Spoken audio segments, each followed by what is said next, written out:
Halo, Tuhan bersamamu. Selamat jumpa kembali dengan cuap-cuap kawam Katolik awam.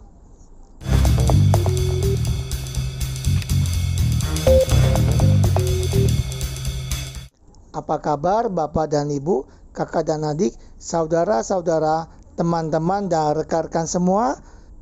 Semoga baik adanya, sehat, sejahtera, dan bahagia. Mari bersama dengan cuap-cuap kawam Katolik awam kita membaca dan mendengarkan bacaan dan renungan hari ini.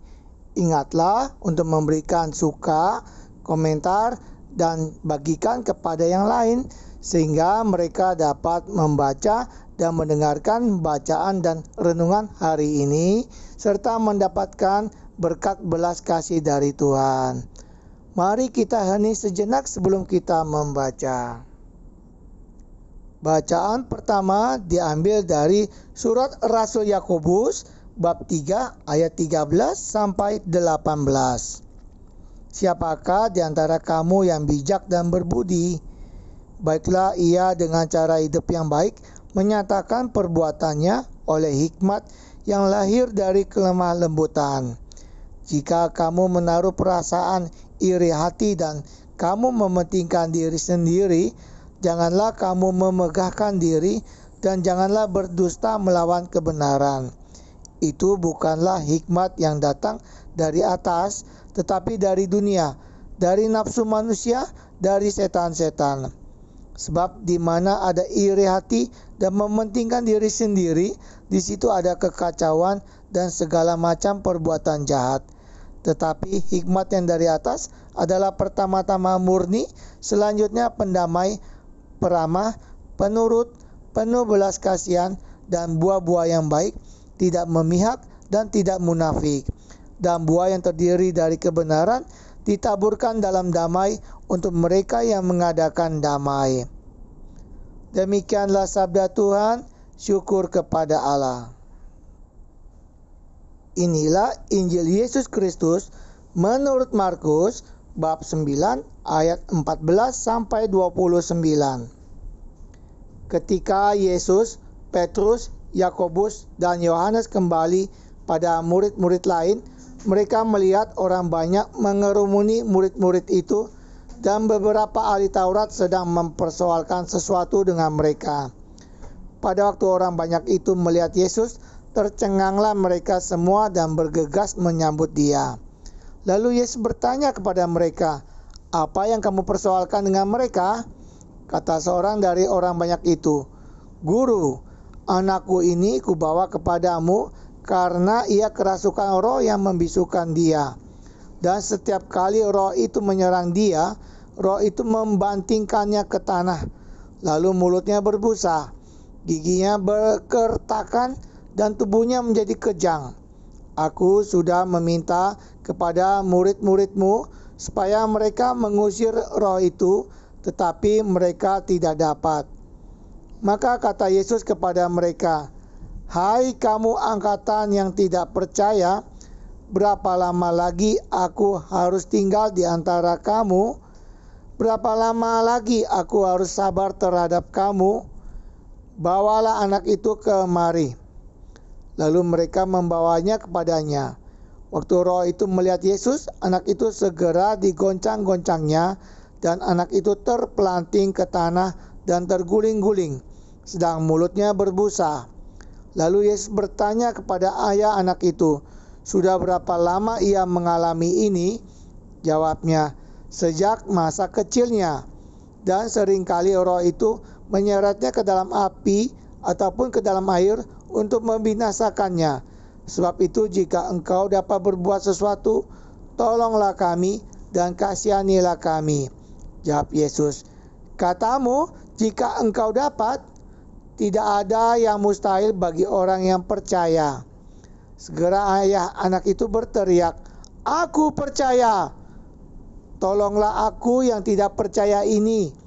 Ketika Yesus melihat orang banyak makin datang berkerumun, ia menegur roh jahat itu dengan keras, katanya, "Hai kau, roh yang menyebabkan orang menjadi bisu dan tuli, aku memerintahkan engkau, keluarlah daripada anak ini dan jangan memasukinya lagi. Lalu keluarlah roh itu sambil berteriak dan menggoncang-goncang anak itu dengan hebatnya. Anak itu kelihatannya seperti orang mati, sehingga banyak orang yang berkata, ia sudah mati. Tetapi Yesus memegang tangan orang itu dan membangunkannya, lalu ia bangkit sendiri. Ketika Yesus sudah di rumah dan murid-muridnya sendirian dengan dia, bertanyalah mereka, mengapa kami tidak dapat mengusir roh itu? Jawabnya kepada mereka, jenis ini tidak dapat diusir kecuali dengan berdoa. Demikianlah sabda Tuhan. Terpujilah Kristus. Refleksi diambil dari Injil Markus bab 9 ayat 16. Lalu Yesus bertanya kepada mereka, apa yang kamu persoalkan dengan mereka?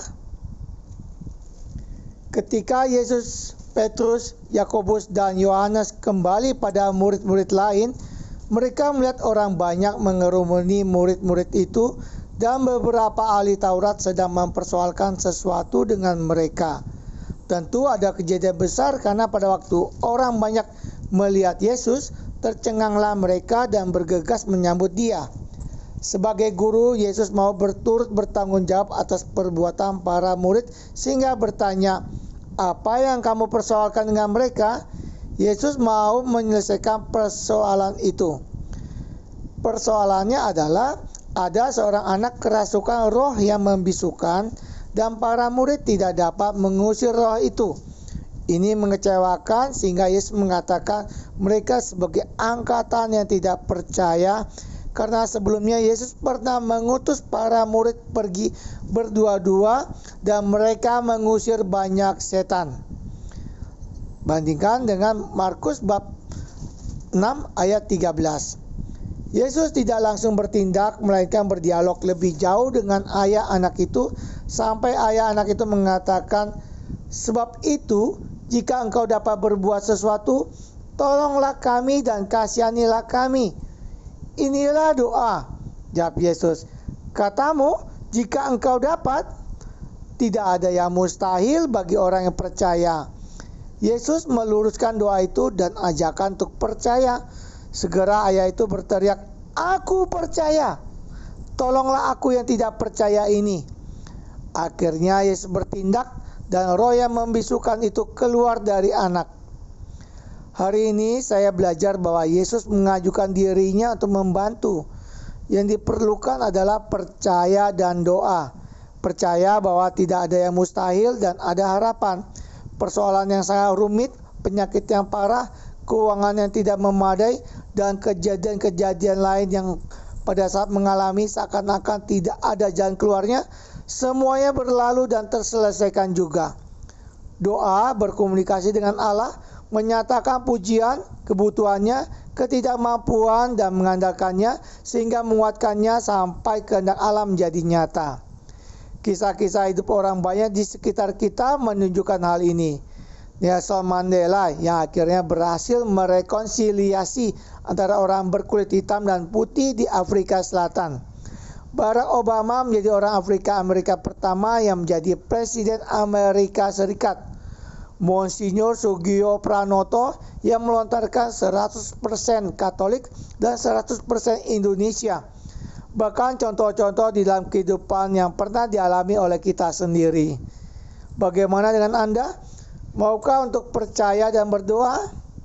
Marilah berdoa. Bapa, terima kasih bahwa Engkau sabar kepada kami sehingga kami diperkenankan belajar untuk percaya sampai hari ini dan kami diperkenankan berdoa untuk berkomunikasi denganmu. Semoga kami tetap mengandalkan Yesus Kristus sebab Dia Tuhan dan Pengantara kami. Amin.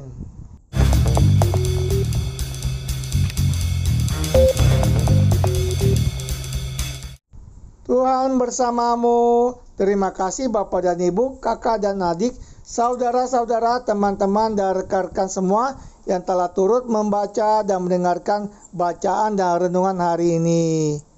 Sampai jumpa kembali dengan cuap-cuap kawan Katolik awam. Salam sehat, sejahtera dan bahagia.